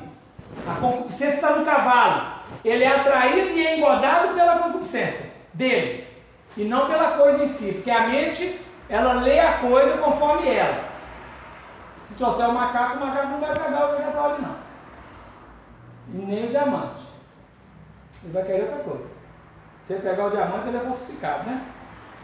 Depois, havendo a concupiscência concebido, que é a ressonância interna, a emotividade, dá luz o pecado, que é a ideia. E o pecado sendo consumado, se a ideia não for consumada, não tem problema. Mas se ela foi consumada, o pecado sendo consumado gera a morte. A morte moral. Questão 714. que se deve pensar do homem que procura nos excessos de todo gênero o requinte dos gozos? Pobre criatura, mais digna é de lástima que de inveja, pois bem perto está da morte. Cadê a letra A? Perto da morte física ou da morte moral? De ambas. Mas às vezes nós estamos falando da morte moral. A morte física vem muito tempo depois. Aí o evangelista escreve assim, Tiago: não erreis, meus amados irmãos. Aí ele abre uma outra frequência. Toda boa dádiva e todo dom perfeito vem do alto, descendo do Pai das luzes, em quem não há mudança nem sombra de variação. Segundo a sua vontade, ele nos gerou pela palavra da verdade, para que fôssemos como primícias das suas criaturas. Então aqui agora nós já estamos abrindo o horizonte do elemento de fora. Por que ele ganha importância em nós? Nossa concupiscência, os vários níveis do aceitação interna e a execução. A vida tem milhões e múltiplos convites, mas nós somos detentores do livre-arbítrio. No sim, dando sequência ao positivo, no não, diante da questão do negativo. Então, naquela equação do reflexo, emotividade, ideia, palavra de tudo, nós podemos dizer assim, então, sentir, pensar e fazer. No mal, no erro, naquilo que gera pecado, né, o erro. Pecado é palavra religiosa, erro é palavra filosófica. As duas são a mesma palavra no sânscrito. Sentir, pensar e não fazer. Sentir, pensar e não fazer. Sentir, pensar, não fazer, sentir, não pensar, sentir, não pensar, não sentir. É a equação, com o tempo. No positivo, sentir, pensar e fazer. Sentir, pensar e fazer. À medida que faz, repete, fixa o fazer, fixa o sentir, o pensar e fixa o sentir. Então a tentação, nesse movimento agora, ele começa a abrir para nós um processo. Por que o Evangelho não toca-nos a intimidade tão profundamente quanto as coisas da vida? Claro, nós já sabemos, pelo reflexo condicionado. Porque nós somos da terra, nós somos de baixo, nós somos daquilo que emergiu da natureza. Mas nós queremos agora alçar voo. Nós queremos atingir patamares superiores. Então nós precisamos buscar o Evangelho. Acessar o Evangelho por aproximações sucessivas, pela repetição de sentir o desejo de buscar o Evangelho, pensar em buscar o Evangelho, viver o Evangelho e fixar o Evangelho. Amanhã passa a ser automático. Amanhã nos toca profundamente. Um fato assim muito fácil de dizer é sobre as notas musicais. Quem tem a inteligência musical já desenvolvida no seu psiquismo, a nota musical comunica não apenas um som, mas ela comunica uma onda, uma ideia, uma mensagem. Para alguém que não tem a inteligência musical, ele apenas registra o som, arranha um pouco o sentido. Às vezes você está tocando uma música tão introspectiva, ele está rindo, está olhando para fora, não associou direito. Às vezes você está tocando uma música de exteriorização, você está querendo meditar, não tem jeito. Porque não tem inteligência, ressonância musical. Assim também a inteligência do Evangelho, a inteligência da vida, a árvore da vida, que nós não quisemos comer no paraíso. E comemos a árvore do conhecimento do bem e do mal, que é o projeto de sedução da serpente, de fazer justiça com as próprias mãos. E agora está posto uma nova expressão para nós, voltarmos diante do cenário com a possibilidade do conhecimento do bem e do mal, que é a justiça ao nosso sabor pessoal, negativo, e a árvore da vida, que é o Evangelho de Jesus na prática do dia a dia pelo amor, pela síntese filtrada pela verdade. E nós estamos agora diante do cenário, olhando alguém na televisão, orando por ele, olhando alguém na rua, ainda que tenhamos que ser assertivos na atuação de chamar a polícia ou qualquer coisa que está fazendo algo negativo, de intervir se for possível, não deixar de orar por ele, de abençoá-lo, de amá-lo e de desejar que ele cresça, não amaldiçoá-lo. Porque a ação da lei tem que ser feita, mas a maneira como a lei é agida depende de cada um de nós. Você sentiu o Evangelho. Jesus diz ao doutor da lei, o que está escrito na lei? Assim, amar a Deus acima de todas as coisas. Amar de todo o coração, de todo o sentimento, e amar o próximo como a si mesmo. Disseste bem, faz isso e viverás. Ele sentiu, só que ele não queria dar o braço a torcer, ele estava tentando, era uma sedução. Ele sentiu amar a Deus, amar o próximo, e isso não vai dar a vida que ele queria entrar no reino de Deus. Quando Jesus falou, faz isso e viverás, não querendo dar o braço a torcer, que é o que acontece muitas vezes conosco, por causa do orgulho, ele falou, quem é meu próximo? E aí Jesus conta a parábola do bom samaritano. Mas ele sabia quem era o próximo. E quando Jesus, depois de contar a parábola, falou assim, quem foi o próximo daquele que caiu na mão do salteador? Ele falou assim, foi o que usou de misericórdia com ele. Ele nem falou, foi o samaritano. Ele falou pelo gesto, aquele que usou de misericórdia. Então o nosso componente agora é de misericórdia. A vida está cheia de flagelos. A guerra, a maldade, a mentira, a prática dos erros é do coletivo planetário. Mas o Evangelho nos faz uma grande pergunta. Que fazeis demais? E Emmanuel comenta e muda. Ele fala assim, que fazeis de especial? Saudar unicamente os que vos saúdam? Isso os gentios fazem. Os ladrões fazem. As pessoas de má vida fazem. Fazer especial é ir além daquilo que é o componente da relação humana. O Evangelho nos convida a cada instante nos colocarmos no lugar do outro. Empatia, como se fosse o outro. Para que a nossa apreciação não seja de ferir, mas seja de elevar. Então nós vamos combater o crime. Sempre. Mas vamos preservar e tentar renovar com as metodologias possíveis o criminoso. Nós vamos combater a drogadição, mas vamos tentar renovar e auxiliar e crescer, encontrando mecanismos para isso, ao drogadicto. Nós vamos combater tudo aquilo que é pernicioso à experiência planetária, mas vamos preservar as pessoas, tentando alterá-las o padrão. Quem que diz de nós mesmos quem somos? O que fomos no passado? Não sei. O que estamos sendo agora é um projeto que precisamos ganhar força. Quando o Chico Xavier visitou o presídio pela primeira vez, a penitenciária, os amigos não queriam que ele entrasse lá, que era muito perigoso. Ele entrou, conversou e abraçou aqueles irmãos que estavam lá na cadeia. E ao sair, alguém perguntou para o Chico, e aí, Chico, o que você achou? O que é que você achou dos criminosos ali?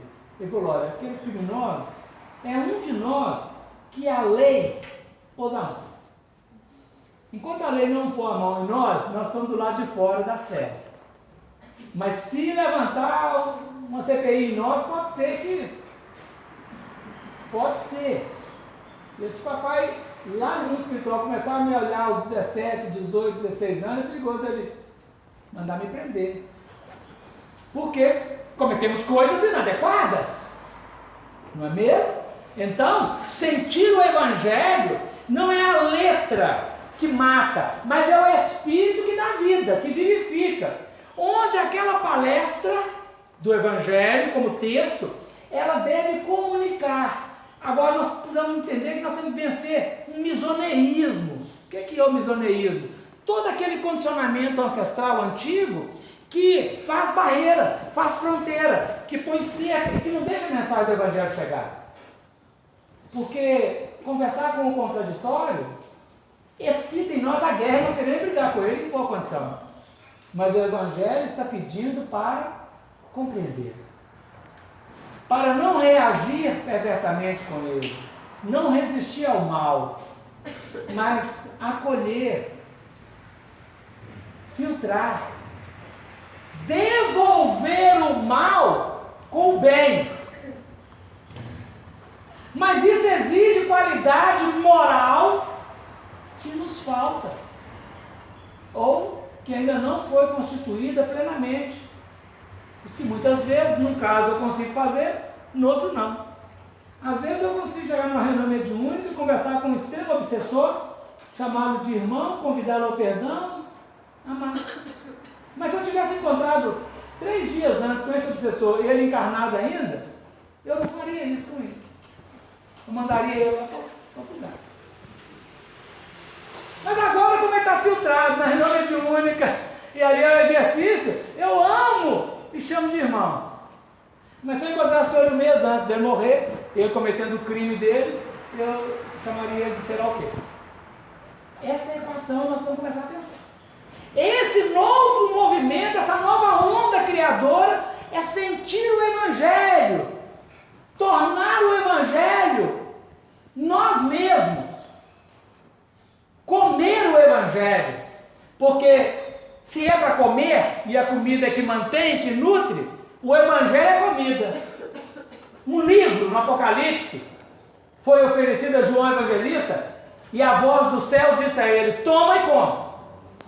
Ele será mel na sua boca, mas será uma experiência amarga no seu estômago. E ele comeu. Delicioso! Falar do Evangelho é maravilhoso. Perdoa. Ama teu inimigo, ama teu amigo. Falar para o outro é maravilhoso. Agora, digerir aquilo em si mesmo é amargo, porque sou eu que sou o agente do amor. Onde estiver e com quem estiver. Na dinâmica da vida. Na carta aos Coríntios, suprema excelência do amor. Primeira carta aos Coríntios. Suprema excelência do amor. A suprema excelência da caridade. Vai falando da caridade maravilhosamente, é lindo. Até no casamento a gente usa isso aqui às vezes. Quando chega no versículo 8, Paulo escreve assim: o amor nunca falha. Essa deveria ser a nossa palavra mantra para a vida ser. O amor nunca falha. Mas, havendo profecias, serão aniquiladas. Havendo línguas, cessarão. Havendo ciência, desaparecerá. Partes. Etapas pessoais. O amor é síntese. Porque em parte conhecemos e em parte profetizamos. Limitados. Mas, quando vier o que é perfeito, então veja, virá o que é perfeito em nós. Ele vem externamente, fecunda-nos de fora para dentro, convida-nos à adesão, à participação e à relação. Tipo Bluetooth, tipo Wi-Fi, onde nós conseguimos efetivar aquilo que a onda criadora propôs. Captou pelo Wi-Fi e registrou pelo Bluetooth. Porque não é nosso, vem de Deus. A abordagem vem de Deus. Quando eu era menino, falava como menino. Sentia como menino. Discorria como menino. Mas logo que cheguei a ser homem, acabei com as coisas de menino. É um projeto, é um processo. Porque agora vemos por espelho. A mente é o espelho da vida do Pai. Em enigma. O espelho é um enigma. E o enigma diz: decifra-me ou te devolve. É o enigma da esfinge. Na tragédia de Sófocles, o Édipo Rei. Decifra-me ou te devolve. Mas agora, porque agora vemos por espelho e enigma. Mas então, quando vier o que é perfeito, veremos face a face. Agora conheço em parte, mas então conhecerei como também sou conhecido. Quando eu estou em parte, eu olho o outro pelo aspecto do meu filtro e me vejo nele. Então, você não presta. O que eu estou dizendo? Eu não presto, mas eu vejo que eu não presto em você. Então, eu estou falando que é você, mas não é você, sou eu. Ainda que o outro tenha aquilo que eu esteja falando, sou eu que estou nomeando-me no outro. É um mecanismo psicológico de defesa. Eu projeto no outro as minhas negatividades e vejo nele com clareza o que eu não consigo ver em mim. É por parte. Mas então verei face a face e conhecerei como sou conhecido. Deus me conhece plenamente, os benfeitores me conhecem.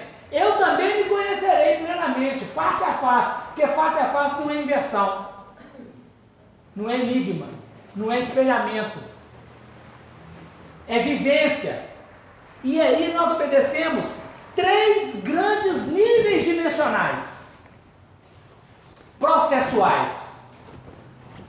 O primeiro grande nível processual está no Evangelho segundo o Espiritismo, capítulo 17, item 7, instrução do Espírito Lázaro.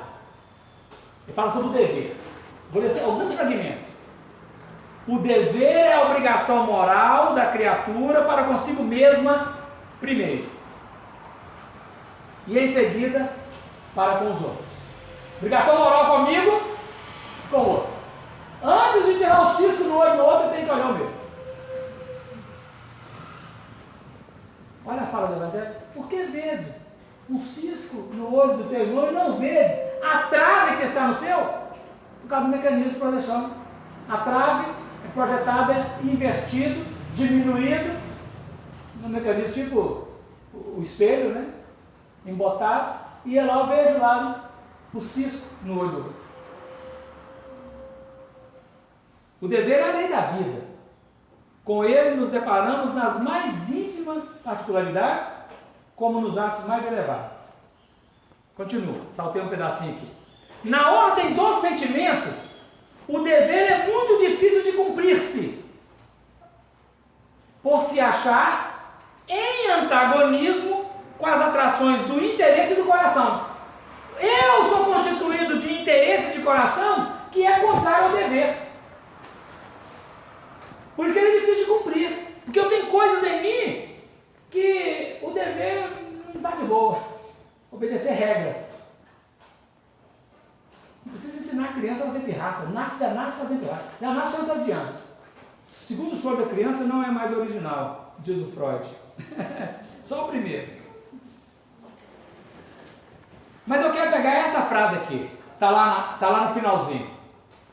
O homem que cumpre o seu dever ama a Deus mais do que as criaturas, e ama as criaturas mais do que a si mesmo. É a um tempo juiz e escravo em causa própria. Então vamos pegar essa frase e vamos trabalhar com ela. Primeiro nível, dimensional, dever. Obrigação moral minha, comigo mesmo primeiro, depois com o outro. Tem meus sentimentos que estão em contraditório com o dever e eu preciso saber superá-los. Primeiro nível. Nesta relação, nós vamos tentar fazer aqui, se você é da área da matemática, e se eu arranhar o triângulo, pelo amor de Deus, depois só no final você me fala. Se eu arranhar o triângulo. Nós vamos tentar fazer uma imagem com o triângulo escaleno. O triângulo escaleno ele tem 3 lados desiguais, não é isso? 3 lados desiguais. Então, se fosse assim, criatura que cumpre o dever, ela ama Deus mais do que todas as criaturas, mais do que a si mesma. Então, o lado maior é destinado a Deus. Ama as criaturas mais do que a si mesmo. O segundo lado menor, né? Ele é destinado ao outro. E o destinado a mim mesmo é o menor deles. Deu ideia? São 3 níveis desiguais, onde Deus O segundo maior lado é o próximo e o menor lado sou eu. Triângulo escaleno. Aí não dá para ter egoísmo. O egoísmo é tudo para mim e tudo para os meus, se sobrar alguma coisa. Então, a hora que vier as coisas, primeiro para o outro. Então, na prova do Enem, que alguém vai fazer semana que vem. E agora já passou. Primeira coisa que um candidato à prova do Enem vai fazer: Senhor Deus, tem 500 mil candidatos. Oro para que todos sejam aprovados. Hein? Vai fazer um concurso. Aquele concurso esperado. Aquele salário top, com 16% de aumento no último minutinho.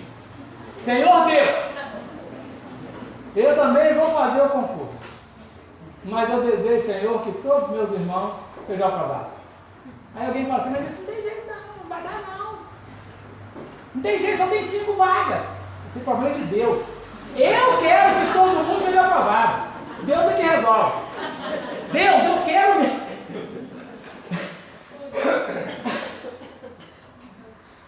A gente fica tomando partido de Deus, não é Deus? Deus é que resolve isso. Estamos na fila do self-service. Tem 7 azeitonas lá na mesa. Tem 4 pessoas lá na frente. Meu Deus do céu, você chegar. Eu queria tanto comer azeitona. Aí um pegou a azeitona. Aí o outro, tomara que eu não quero. Não! Não é mesmo? Alguém vai fazer azeitona, Afonso. Olha no bife. Tem 3 bifes, a pessoa pegou a parte maior para ela. Aí eu fico com raiva, que eu queria para mim. Não, nessa coisa aqui, mas Deus, faz aqui o companheiro lá pegar a parte maior para ele. Deus. Não é assim, gente? Pô, isso na prática é difícil demais. Sentir o evangelho é muito difícil. Porque eu estou desejando para Deus maior que tudo e para o próximo maior que eu mesmo. Tudo de melhor para o outro. Vai vencer o egoísmo. Aí nós estamos vencendo. Deu certo, está cumprindo o dever. Triângulo escaleno, funcionou direitinho, está no equilíbrio. Deus, o próximo, eu. Aí vem Jesus e fala a regra de ouro, a regra áurea, o projeto, regra áurea, que é o triângulo isósceles, onde ele diz assim: ama a Deus acima de todas as coisas e o próximo como a si mesmo. Melhorou para nós. Melhorou para nós. Cumpriu o dever, ganhou plus. Ganhou mérito espiritual. Ama a Deus acima de tudo e o próximo como a si mesmo. Bom, só que o triângulo isósceles tem 2 formas. Se os 2 lados iguais forem maior do que o lado diferente, é o egoísmo, né, das criaturas em relação a Deus. Eu amo o outro igual, mas Deus é menor que tudo. Não pode. Então tem que ser o triângulo isósceles, onde a parte maior destinada a Deus, ela é maior do que uma das outras hastes, né? Então Deus é maior e o outro como a mim mesmo. Esses 2 somados, se forem somar naturalmente, que os 2 lados dão maior. Mas cada um individualmente é menor que Deus, porque Deus é maior que tudo. E o outro ressoa comigo na mesma proporção. 3 azeitonas para você, 3 azeitonas para mim, está tudo bem, Deus, obrigado pela azeitona. Maravilhoso! Maravilhoso! É um projeto. Amar a Deus acima de todas as coisas e o próximo a si mesmo. Mas quem cumpre o dever para com seu Senhor, diante da lei, regra de ouro, atingirá, no tempo futuro, a equação do triângulo equilátero. Eu e o Pai somos um, e vós sejais um comigo e com o Pai. Isso é maravilhoso. Você sentiu o Evangelho, não é nem sentir, você é viver no Evangelho pleno. Ele diz assim, ó, no Evangelho está assim: um novo mandamento vos dou, que vos ameis uns aos outros. Assim como eu vos amei a vós, que vós uns aos outros vos ameis. Ou seja, não tem diferença. Com o amor que o Cristo nos amou, nós devemos amar o Cristo e amar o outro. Isso é João 13, 34. No 13, 17, 21 e 23 ele vai dizer isso. 17, 21 e 23. 17, 21, 23, Jesus está na beira da morte. Ele vai ser preso daqui a 2 horas. No vídeo ele vai assim: eu não rogo somente por estes, mas também por aqueles que pela sua palavra hão de crer em mim. Por nós, porque nós naquela época não cremos em Cristo nem em Deus, né? Então não rogo somente por eles, mas pelos outros todos que virão no futuro, para que todos sejam um, como tu, ó Pai, o és em mim e eu em ti, que também eles sejam um em nós, para que o mundo creia que tu me enviaste. Eu neles e tu em mim, para que eles sejam perfeitos em unidade, e para que o mundo conheça que tu me enviaste a mim, e que tens amado a eles, como me tens amado a mim. Gente, maravilhoso, sentir o Evangelho, na dinâmica do homem biológico que me ajuda a natureza, que agora, cedendo aos impactos do dever, filtrando pela vontade os departamentos da vida, na adesão ao dever, consigo mesmo, com o outro, ama a Deus mais do que tudo, ama o próximo mais do que ele mesmo, e gradativamente aprende a amar o outro como a si mesmo, Deus acima de tudo, para atingir a plenitude da unidade. Unificação é isso, a unidade onde Deus, eu e o outro somos uma coisa só, não tem mais matéria, é a plenitude do Espírito, a perfeição. O sentido do Evangelho é conseguir olhar a nossa vida e nos tornarmos agora os agentes naquela onda equacionada, ou naquela equação, equacionada será, mas naquela equação, onde o Evangelho comunica conosco, é a vida do Cristo, mas é a nossa vida. No princípio era o Verbo, e o Verbo era Deus, e o Verbo estava com Deus. O Verbo indica uma ação, toda ação indica o pensamento e o sentimento. Então tem um sentimento, tem um pensamento, corrobora na ação. Nós somos também do princípio que estávamos com Deus, somos deuses, mas precisamos apresentar esse Deus na vida. Somos mensageiros dele. Quando Joana d'Arc ia para as batalhas, orientada pelo São Miguel e pela Santa Margarida, Joana d'Arc empunhava a espada, apontava para os soldados e dizia: é Deus que o quer. Que ela fazia conforme a onda criadora definia para ela. Venceu as batalhas. E nós venceremos todas as batalhas da vida quando nós formos partícipes dessa vida com Deus, sentindo esse Evangelho que é a boa nova, a boa notícia em nós mesmos. Eles somos nós. O Evangelho não está falando do outro, está falando de nós. Por isso, Jesus, no alto do Sermão da Montanha, olhando a todos, cantando as bem-aventuranças, ele nos define com o imperativo: assim resplandeça a vossa luz diante dos homens, para que vejam as vossas boas obras e glorifiquem a vosso Pai que está no céu. É esse o ponto. Resplandecer luz, que já somos, em potencial, precisando tornar-se em ato. E essa luz, operacionalizada em ato, plenamente, ela será capaz de apresentar Deus às criaturas que virem essa luz refletida. Queridos irmãos, queridas irmãs, muito obrigado pela atenção de vocês. Desculpa essa falação toda, 2 horas na cabeça, né? Deus abençoe cada um na jornada, os jovens no projeto do encontro, né? Da confraternização, naquele período complexo lá fora, tão fecundo cá dentro. Que Deus possa abençoar toda a Lavras Espírita, toda a Lavras que está presente aqui e a região. Muita luz e muita paz. Felicidades. Tá? Muito obrigado pelo carinho de vocês.